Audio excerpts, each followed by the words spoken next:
महाराष्ट्राचा भौगोलिक इतिहास हा ज्वालामुखीशी अत्यंत जवळून जोडलेला आहे.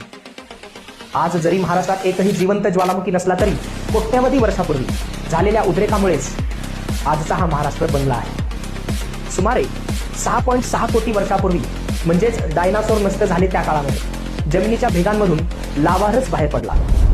हा लावारस इतका अथांग होता की त्याने 5 लाख चौरस किलोमीटरपेक्षाही जास्त क्षेत्र व्यापून टाकले होते.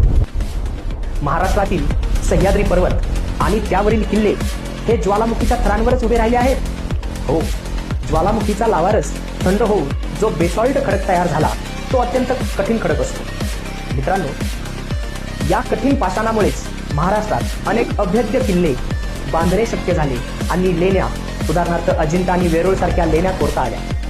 ज्वालामुखीच्या खडकाची म्हणजेच बेसॉल्ट खडकाची झीज होऊनच महाराष्ट्रातील प्रसिद्ध काळी कापसाची माती तयार झाली आहे आणि ही माती पाणी धरून ठेवण्याच्या क्षमतेसाठी ओळखली जाते. तर मित्रांनो, आजचा हा महाराष्ट्राच्या भौगोलिक इतिहासाबद्दलचा फॅक्च्युअल व्हिडिओ ऐकून तुम्हाला कसं वाटलं ते कमेंट करून नक्की सांगा आणि आपल्या चॅनेलला सबस्क्राईब करा.